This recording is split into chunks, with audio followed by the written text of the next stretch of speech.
Welcome to the Dr. Wyatt Show podcast. I'm your host, Dr. Wyatt Fisher, a licensed psychologist specializing in couples counseling. If you want to improve your communication so that you have more love and less conflicts, download my app today. Keep the glow wherever you get your apps. Today, I'm going to talk about how to solve conflicts in a relationship. If you're in a long-term marriage, a long-term relationship, you're going to have conflicts. It's inevitable. And conflicts are so uncomfortable. No one likes to fight. No one likes to be in a conflict. No one likes to be at odds with their partner.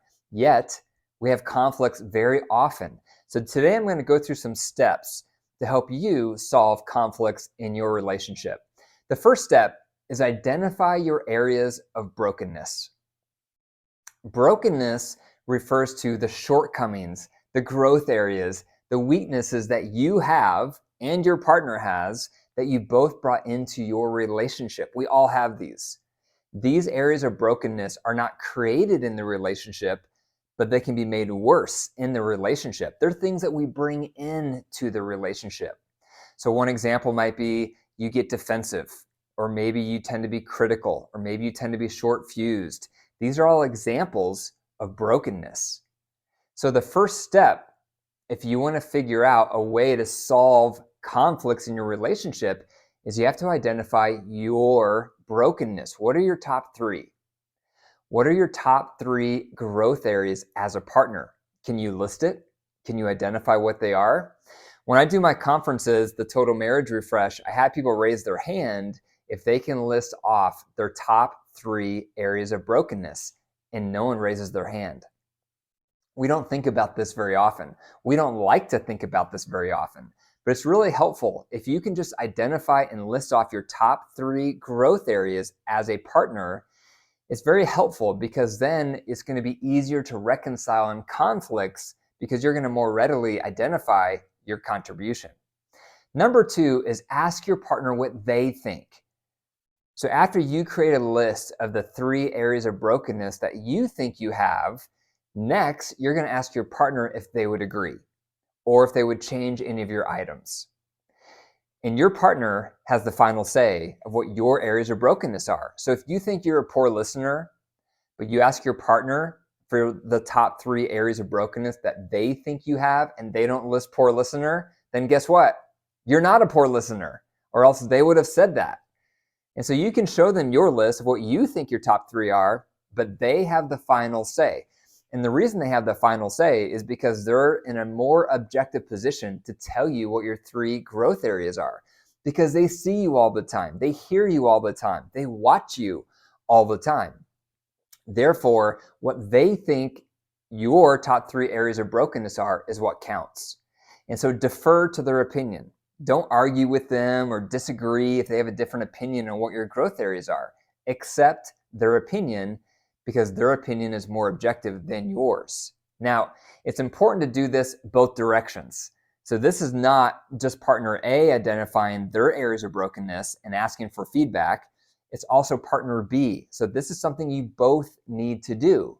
You both need to be listing out your top three shortcomings as a partner, and then you ask your partner if they would agree or if they would change any of those three. Now, here's step three. Once you have your list of three areas of brokenness and you've asked your partner if they would agree or change any of them, now you have your final list. Number three is reflect on the origins. What's made you that way? What's created these shortcomings in you? These growth areas that you have brought into your marriage or you've brought into your relationship. What have you gone through in your past that developed these areas of growth? All of us go through things growing up. We go through trauma, we go through hurts, we get mistreated, and all of those experiences create some scar tissue, and we bring that scar tissue with us into our relationships, whether we realize it or not. So one example in my life, an area of growth, a brokenness area that I've had to work on is a tendency to be controlling. Now, if you're high in conscientiousness, that's someone who's organized or task-focused, they're punctual, they have a high need for mastery with things being organized in their environment. they have a high level of control, and that's me. I have a high level of conscientiousness, but that can come out as wanting control or being controlling or wanting things my way around the house and with our kids. And so that's something I've had to own.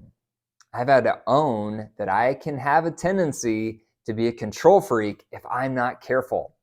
So when I started reflecting on the origins of this, there was two different things that popped up for me. One is it runs in my family. So both my mom and my dad tend to be high in obsessive compulsive personality traits. So growing up, my mom was always having me wash the cars and cut the grass and clean the bathrooms, and everything had to be just right. And my dad, he lives in Texas, in Tyler, Texas, and every time we go visit him, even today, we kick off our shoes, and within a few minutes, he's organizing everyone's shoes. So a place for everything and everything in its place. That's how I was raised. So I tend to be very organization focused. But I also realized after reflecting on this longer that there's also an emotional origin to this need for control that I've battled in my adulthood. And that came from moments growing up where I was bullied. Maybe you've been bullied and you remember how horrible that can be. I have memories of being bullied. I was always the skinny kid growing up, and I got targeted by big muscular jocks at times, and I was an easy target. And they would bully me, call me names, pick on me. It didn't happen all the time, but there was definitely seasons, definitely pockets where I got bullied. And I can remember riding my bicycle away from those encounters with tears going down my cheeks, making promises to myself that I will never be powerless again. And what that did, without me realizing it, is it created a desire for control, a desire to be in charge. And I took that into my marriage. Are you enjoying the episode today, but you want to go even deeper? If so, join my community, Matrimony. Matrimony provides 4 things. First, you'll gain exclusive access to my deep dive where I unpack the weekly podcast in more detail. Second, you'll gain more access to me because I provide live Q&A once a week to answer all your questions. Third, you'll gain access to my best marriage resources to start building your relationship today. And fourth, you'll gain access to my community so you can learn these skills and tools with other couples. To learn more, click the link in the description. And so it's always helpful to consider the origins. What's made you the way that you are? Maybe you're a poor listener. Maybe you tend to be critical. Maybe you tend to be defensive. Maybe you tend to be self-absorbed. What's made you that way? It's interesting to reflect on the origins of your brokenness. We all have them. Number 4, after you both have listed off your top 3 areas of brokenness, put it on a piece of paper. And then you want to look at what are the vicious cycles between my areas of brokenness and your areas of brokenness. You want to draw lines between yours and your partner's. And drawing those lines are going to help you identify your top vicious cycles in your relationship. We all have vicious cycles. Most couples have at least 2 to 3 vicious cycles. And those vicious cycles explain the majority of all your conflicts. And so when you have that list in front of you of your top 3 brokenness areas, your partner's top 3 brokenness areas, then you draw lines showing how yours interact with your partner's, theirs interact with yours. That explains your vicious cycles. That explains the bulk of all of your conflicts. So one example in my marriage, like I mentioned, I can have a tendency to be controlling at times if I'm not careful. My wife can have the tendency to be passive. So growing up, she was raised with a mother who was very overbearing. And the way she learned to cope with that was to be passive and to give in and to be extremely flexible because her mom was extremely strong-willed. That's how she survived. That's how she coped. And she brought that right into our marriage, this tendency to be passive, to not be assertive, to not set limits. And that's come out a lot in our relationship, but also especially in her child rearing of our 4 kids. And so this has been a vicious cycle that we've had to work on in our marriage. So for example, if I am being too controlling because she's being passive, She interprets my controlling as I want things my way, so she becomes even more passive.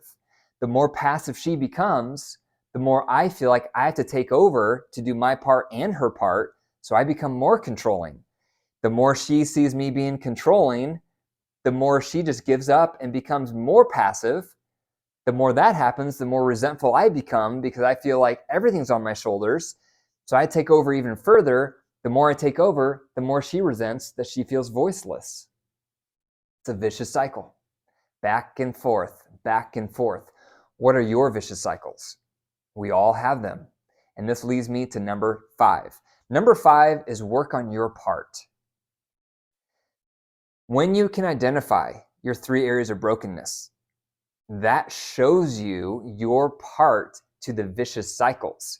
So to solve conflicts in a relationship, it comes down to identifying, here's my top 3 brokenness areas, here's our vicious cycles, and now I need to work on my part. It's so easy in a relationship to get consumed with our partner's part, what they need to improve on, how they need to change. And that might be true. But you have to start with, what do you need to change? How do you need to improve? How do you need to get better? That's what you need to start working on. So for example, if I go back to the controlling example, is it wiser for me to highlight my wife being passive and how much she needs to work on not being passive? There's some merit to that, but I need to primarily work on me wanting control. I need to learn when I'm crossing the line and being controlling. I need to learn how to reel that back and allow freedom, allow flexibility and autonomy to my kids and to my partner so that I'm not being controlling. I need to work on me. What do you need to work on? What's your growth areas? What's your part to the vicious cycles in your relationship? It might be 5% of the vicious cycle. You may be responsible for 30% of that vicious cycle. That's up for you to decide. But the main thing is stop focusing on what your partner needs to change and start focusing on your part and how you're making it worse. That's what you need to change. And that's the only thing you can control. So those are 5 steps if you want to solve conflicts in a relationship. Those are 5 steps to get you there. Number 1, identify your brokenness, your top 3. Number 2, ask your partner what they think because their opinion counts most. Number 3, reflect on the origins of each of your areas of brokenness. Number 4, identify the vicious cycles between yours and your partners. And number 5, work on your part. Thank you for listening to the Dr. Wyatt Show podcast. For my free resources, be sure to click the link in the description. And remember, your marriage is alive. So if you care for it and nurture it, it will grow. If you deprive it and neglect it, it will wilt and die. The choice is up to you.